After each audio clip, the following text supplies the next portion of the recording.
हैं।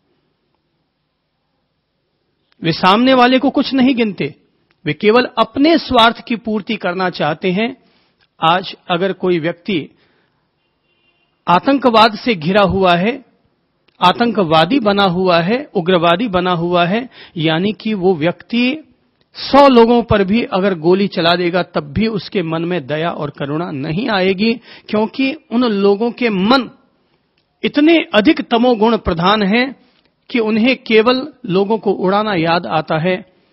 अपना पंथ, अपना मजहब, अपने बहन, अपने भाई, अपने मां बाप, केवल अपना अपना अपना, बाकी सबको उठा करके जहन्नम में फेंक डालो।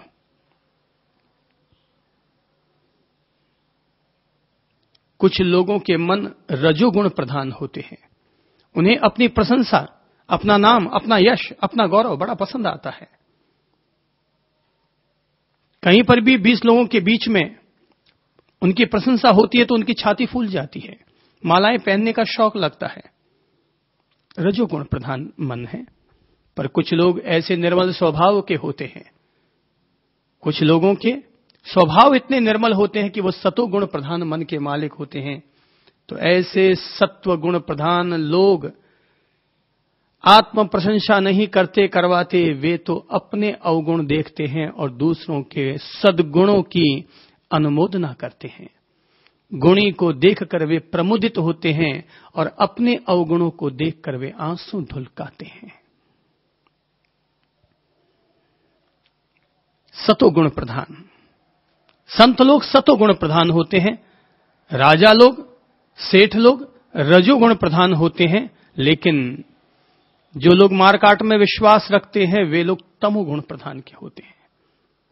आज अगर एक व्यक्ति मांसाहार करता है, एक व्यक्ति रोजाना मदिरापान करता है, क्या वजह है? दूसरा व्यक्ति ऐसा नहीं करता, क्या वजह है? उनके मन तमोगुण प्रधान है, इसलिए वे गलत रास्तों को अख्तियार करते हैं। कुछ लोगों के मन सत्व प्रधान है, सतोगुण प्रधान है, तो उन्हें गलत रास्ते अच्छे ही नहीं लगते। केवल अपनी गुणात्मकता का फर्क है। मन सबका वही है मेरे भाई, मन सबका वही है, केवल अपनी अपनी गुणात्मकताओं का फर्क है। किसी का मन रजोगुण प्रधान है, किसी का तमोगुण, किसी का सतोगुण। गीता जो गुणों की चर्चा करती है, रजोगुण, तमोगुण और सतोगुण की चर्चा करती है, वो इसी के आधार पर पूरे संपूर्ण ब्रह्मांड, संपूर्ण सृष्टि की व्यवस्था त्रिगुणात्मक मानती है। तो किसी में तमोगुण 90%, रजोगुण 10%, सतोगुण 1-2%। किसी में सतोगुण 70%, रजोगुण 25%, 5% तमोगुण। कभी दया आ जाती है, कभी उठा के अपन लोग ये चांटा ठोक देते हैं। कभी प्रेम करने लग जाते हैं और कभी क्रोध करने लग जाते हैं। तो प्रेम करते समय हमारा सतोगुण सक्रिय हो गया और थप्पड़ मारते समय हमारा तमोगुण वो प्रधान हो गया। महावीर कहते हैं कि स्थिर अध्यवसान ही ध्यान है। हमारे अंतर मन के भीतर की स्थिति, उसका वातावरण अगर शांत है तो ध्यान की अवस्था है, और अगर ऐसा नहीं है, निर्मलता नहीं है, अशांति है, दूषितता है, तो इसका मतलब यह हुआ कि वो हमारे चित्त की दशा है। हमारा चित्त भटक रहा है, क्योंकि चित्त का धर्म ही, मन का धर्म ही भटकना है। मन का धर्म ही उमड़ घुमड़ करना है। मन में और आसमान में ज्यादा फर्क नहीं है। जैसे कि आसमान में बादल उमड़ते घुमड़ते हैं, ऐसे हमारे मन में भी विचार, विकल्प, स्मृतियां, यादें उमड़ती रहती है, घुमड़ती रहती है। जब किसी भी व्यक्ति के मस्तिष्क के वाइब्रेशन की ईसीजी करोगे,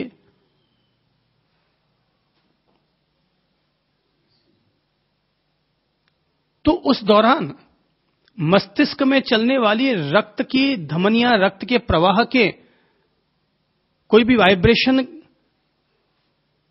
ग्रहण नहीं होते हैं। मन की गति चलती है, मन में तनाव है तो मस्तिष्क में तनाव है, मन भटकता है तो मस्तिष्क में हलचल होती है। एक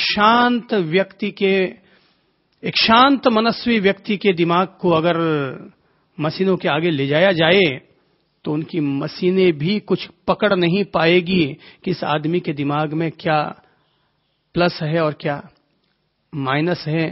सोचोगे तो दिमाग की सारी गतिविधियां आगे बढ़ेंगी। तुम शांत, तुम्हारे भीतर की सब व्यवस्थाएं मौन हो चुकी हैं।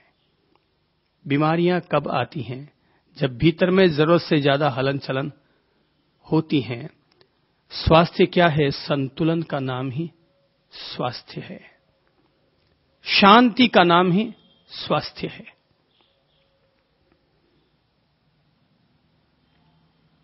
हम थोड़ा मन को समझें।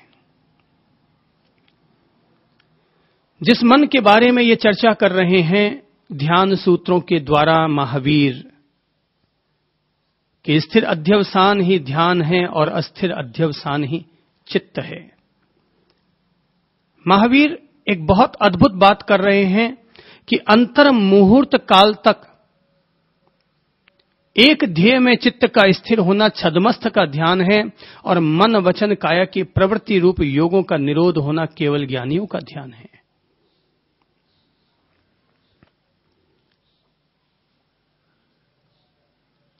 हम लोग समझें कि छद्मस्थ का ध्यान क्या होता है, केवल ज्ञानी का ध्यान क्या होता है, उससे पहले इस बात को समझने की कोशिश करें कि जो हमारे मन की स्थिति है, हमारी प्रत्येक प्रवृत्ति का प्रेरक हमारा मन ही है। मन आदेश देता है ऐसा करो तो हम वैसा करते हैं। मन में अगर प्रेरणाएं ही नहीं जगेंगी तो आदमी कुछ भी नहीं करेगा। तो हर चीज का प्रेरक तो अंततो गत्वा हमारा मन ही है। हमारा मन ही हमारा ब्रह्मा है, मन ही हमारा विष्णु है और मन ही हमारा शंकर है। वही हमें पैदा करता है, वही हमारा पालन करता है और वही हमारा उद्धार या संहार करता है।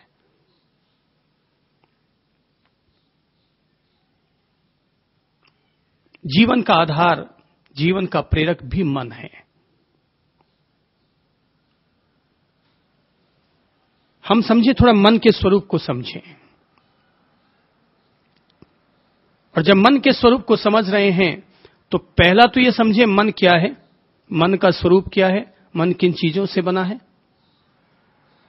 मन की प्रकृति क्या है।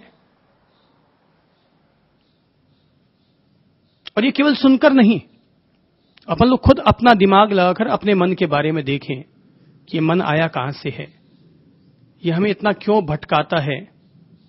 हम भगवान का भजन करने बैठते हैं, माला जपने बैठते हैं, सामायिक करने बैठते हैं, प्रार्थना करने बैठते हैं, पर ये तो कहीं और का और चला जाता है। तो फिर ये मन क्या है? दुनिया की किसी भी किताब को पढ़ना आसान होता है, किसी भी रामायण गीता को पढ़ना आसान होता है, लेकिन अपने मन की रामायण को, मन की गीता को पढ़ना, यही तो आत्मज्ञान का पहला चरण है। यही आत्मज्ञान का पहला चरण है, अपने मन को पढ़ना।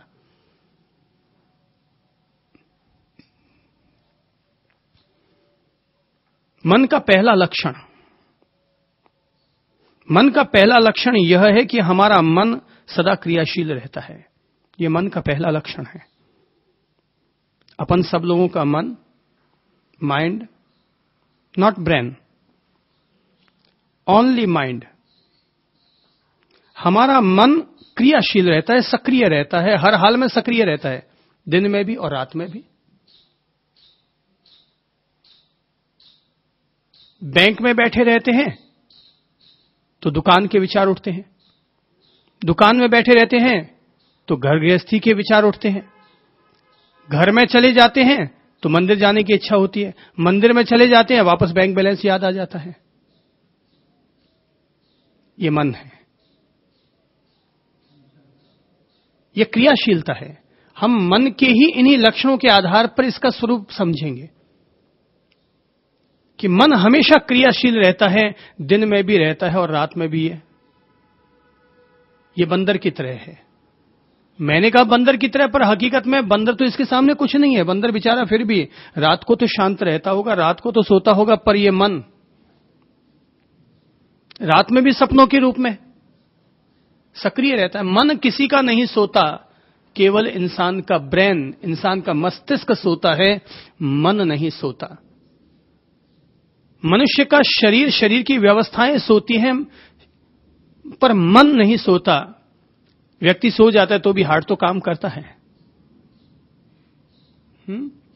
व्यक्ति सो जाता है, आंखें बंद हो जाती हैं, कान के द्वार मौन हो जाते हैं, लेकिन फिर भी हार्ट चलता रहता है, धमनियों में रक्त बहता रहता है और मन विचारों के रूप में, सपनों के रूप में, दृश्य के रूप में बहता रहता है। वो भी न हार्ट बंद होता है और न मन बंद होता है।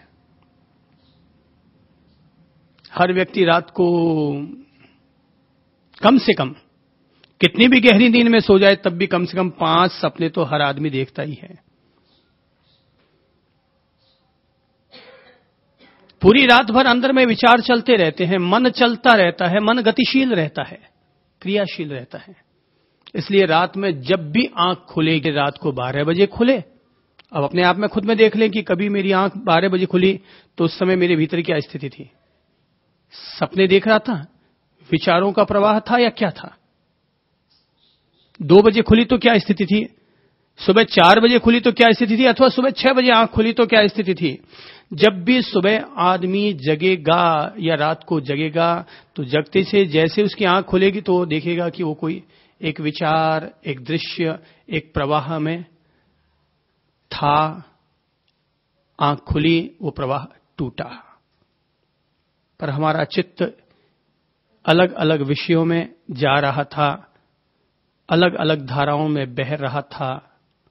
ऐसा अपन देखते हैं अपने भीतर, रात में भी, दिन में भी।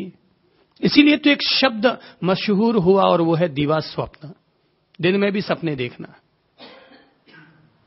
कल्पना मशहूर हुआ कि शेख चिल्ली दिन में भी सपने देखता रहता। खाना खा रहा है तो कुछ और सपने देख रहा है। खाना खाता है, यहां पर खा तो रहा है बाजरी की रोटी, मगर दीवा स्वप्न, विचारों में राजमहल में बैठा है, जैसे कि कोई अलाउद्दीन का चिराग उसने रगड़ रखा है। वो कहते हैं ना कि शेख चिल्ली गुजर रहा था। कहते हैं कि शेख चिल्ली मजदूर किस्म का आदमी था। एक सेठ ने बाजार में घी की कुप्पी खरीदी। उसे मजदूर चाहिए था, शेख चिल्ली को पकड़ लिया। बोले मेरे घर पर कुप्पी पहुंचा दे, मैं तुझे 1 आना दे दूंगा। शेख चिल्ली ने माथे पर घी की कुप्पी चढ़ा दी।